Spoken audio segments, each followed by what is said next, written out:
Alright, so we're gonna create a combo in the Gdevelop. Alright guys, you can find this example under the link down below. Okay, so let me show you how this works. This is very simple guys, it's nothing fancy. I just want to show you how this works. Okay, so let's punch the zombie slowly. See, nothing happens. But if you punch him fast, then you get a combo.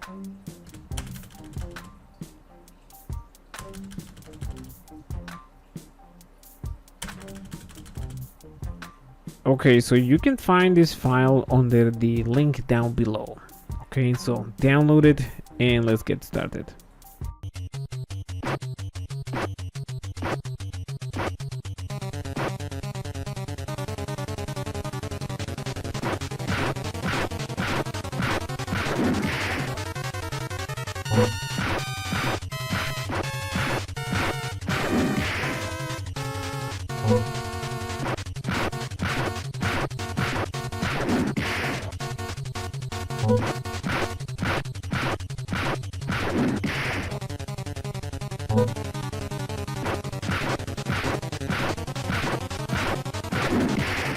Alright, so let's press play and see what happens. When you press spacebar, you will notice that nothing happens. Okay, and why would anything happen? Since there are no events here. Well, we have some events here, but they're not related to the combo punching thingy. We have escape and beginning of scene. Okay, that's just to make the game full screen. Okay, because if you notice, these are very small. Okay, so let's begin. This is going to be extremely simple. Before we begin, let me show you that we have a variable, a scene variable. It's just called combo2. And before we start, don't forget to smack the like button and subscribe if you haven't subscribed. Yeah, don't forget to hit the bell next to the subscribe button. So let's start. Okay, so if you press say spacebar, okay, did I just create any condition? I think I just did. Okay, so if you press spacebar under the keyboard, spacebar,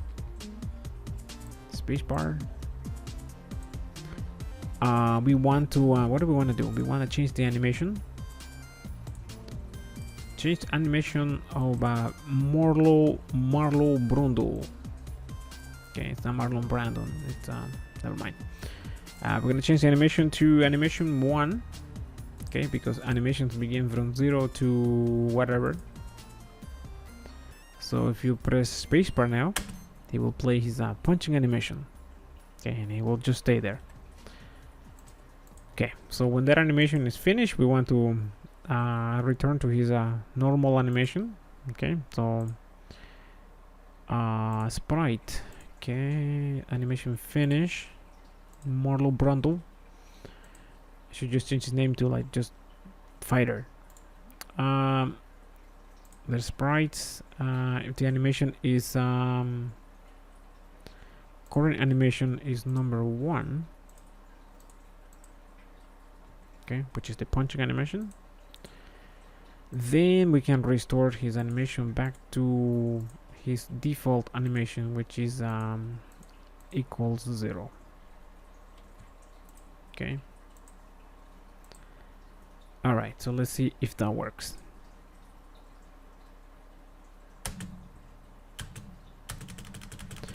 That works fine. One thing, I don't know if you noticed, but the animation is not quite finished, and he plays the animation back again. Okay, so we don't want that. So basically, when the animation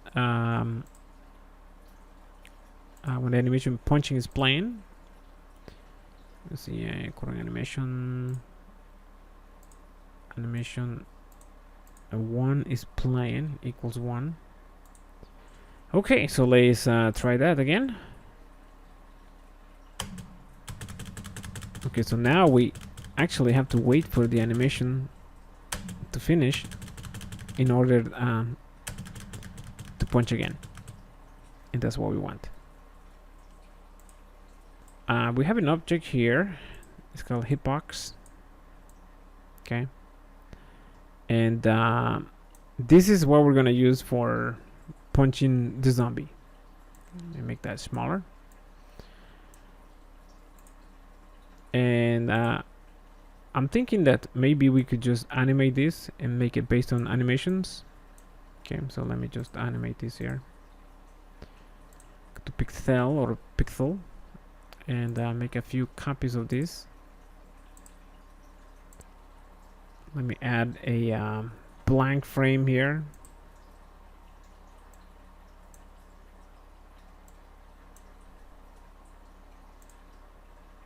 So the object will actually disappear. Okay, that looks good. A little tiny faster, just a little tiny faster. Say make it 20 frames per second. That's perfect. Okay, so every time we punch, we are going to create one of these objects. Okay, so if animation say animation 1 is playing and the animation frame is greater, say, than greater than 4. Actually, just I guess it could be like equals 4. It's like equals 5. I think it's the equals 5. We want to create an object. Create object. We're gonna create a hitbox, and for the position, it's gonna be position X position of Marlo Brundle. Let's see, it's gonna be at for the Y position. So it's gonna be X plus say maybe around I don't know, like 100, I guess. Maybe 80. And for the Y, I guess I'm just gonna take a wild guess here, maybe 60 or 50 plus. I go plus 60, I guess. Now when that object finish its animation, we wanna destroy it. Say animation finish hitbox. Doesn't matter which animation, so just freaking destroy it. Delete it. Delete object. Okay. Now this here is going to create a bunch of these objects. Okay, so we only want one.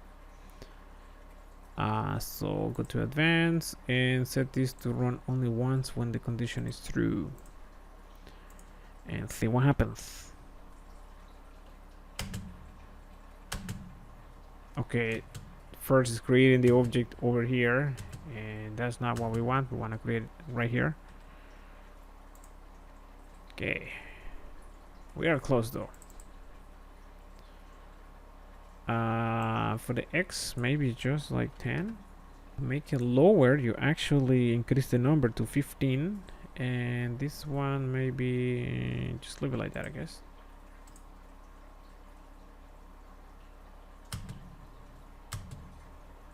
Yeah, that kind of works. A bit lower, I think. 20.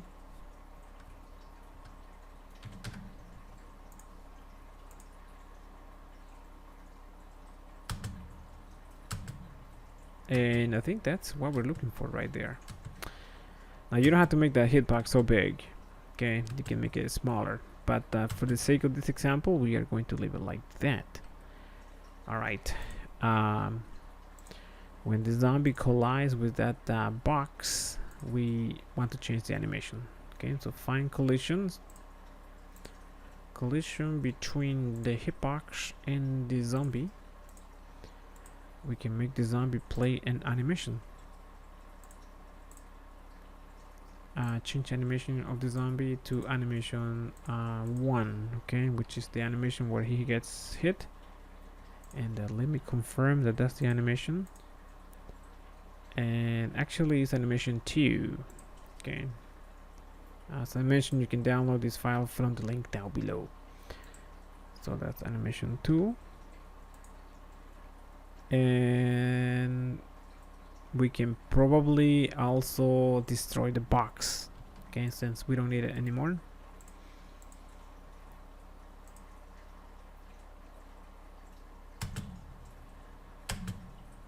Okay, so when the zombie is finished playing his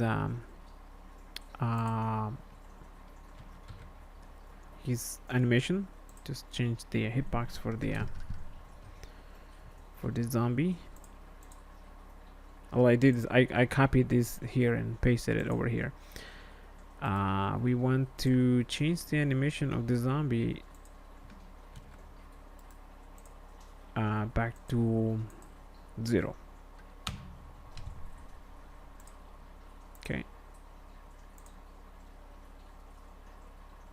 Okay.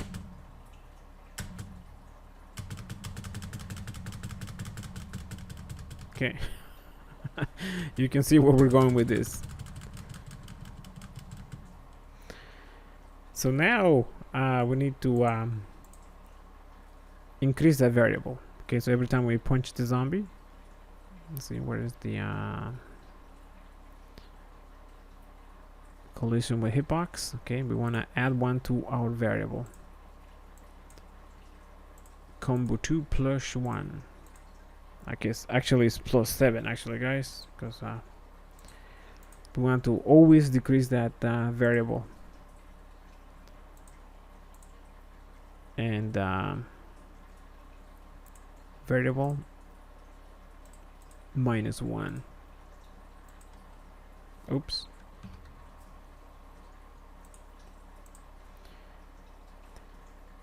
Now you won't be able to see the variable right now. Actually, you can actually. Okay, so the variable cannot be lower than 0. Okay. So the condition will be less than or greater than 0. Okay. And if you're wondering, this here is displaying our variable into that text. Okay, so let's punch the zombie.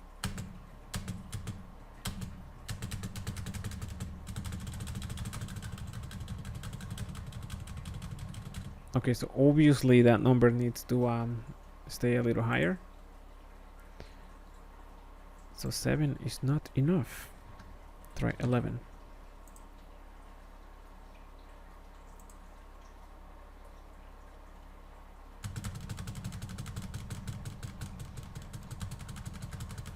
Okay, we can't keep the number up. So let's try a higher number, like 25.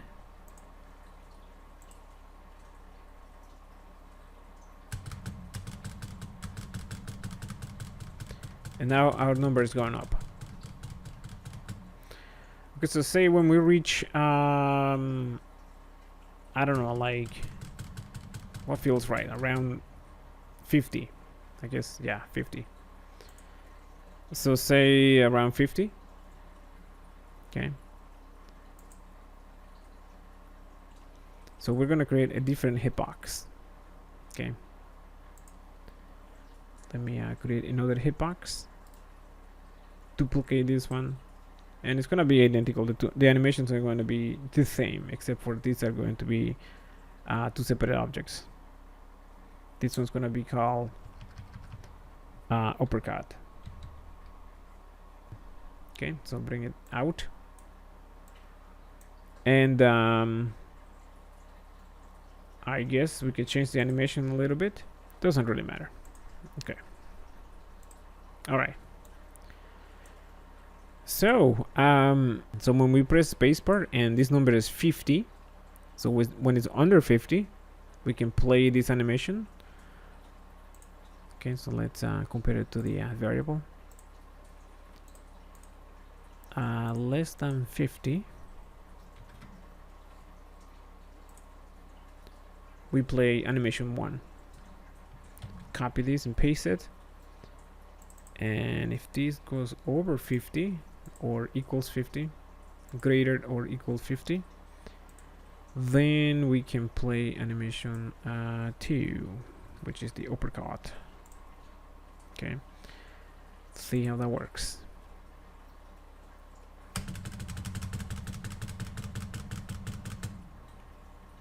Okay, when this animation is finished, we want to return to our default state.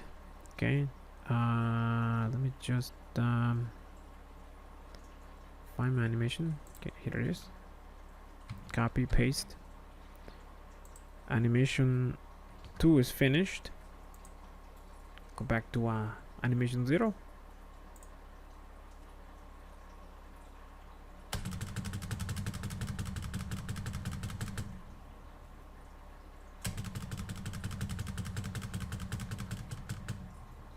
Okay, that animation is kind of long, but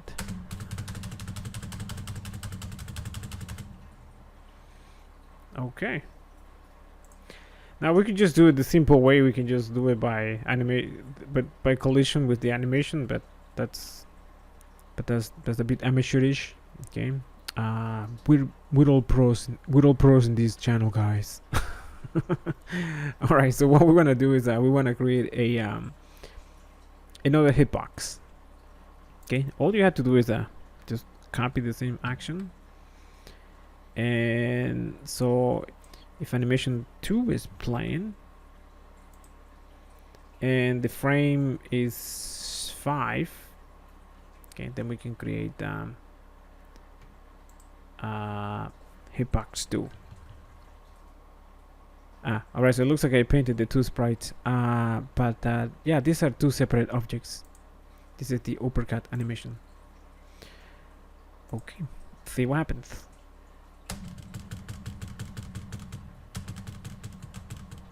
Okay, so okay, I got it. Okay, I changed the wrong one that time. This should be the hitbox, and this one here should be the uppercut. Let's play this.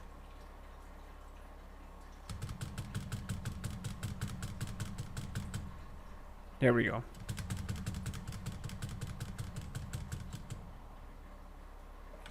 Actually, we should destroy the second object as well. When animation from the uppercut is finished, from the hitbox for the uppercut, it also should delete the uppercut object. Otherwise, you're gonna have a bunch of invisible objects just there on the screen, taking up memory. Try this again.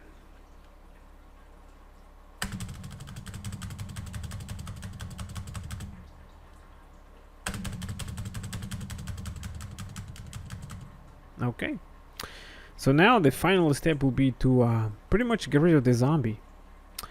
Let's actually, we can simply copy one of these animations, collision with the zombie, copy it, paste it, and instead of the hitbox, it's gonna be the uppercut, the hitbox. Okay, in that case, we want to change the animation of the zombie to animation 3, which is the animation where the zombie it's pretty much dying. Let me just see if that's what I have here on my screen. That is animation 3, and yeah, let's play that.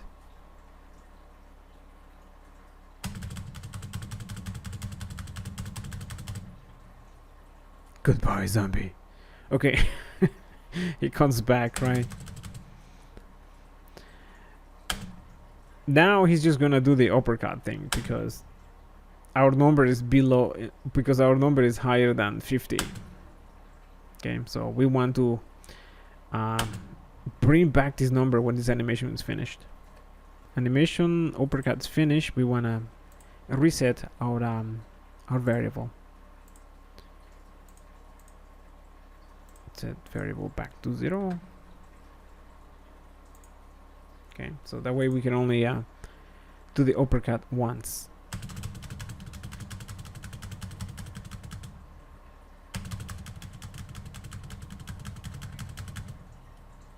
And there is our combo.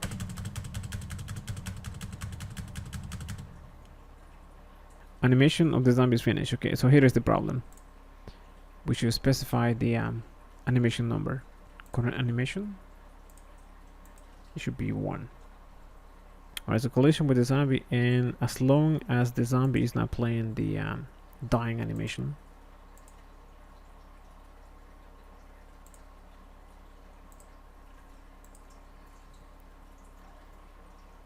Not equals 3.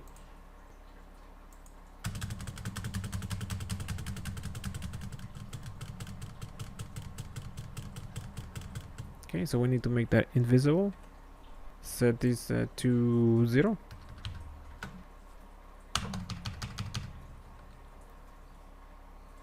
Uppercut to 0 as well. Alright, so let me just cut this here. New action. And paste.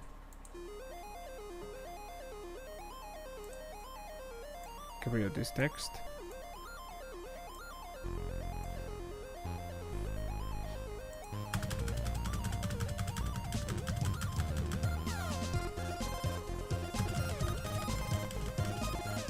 Alright guys, so that's it. Like and subscribe. Thanks for watching.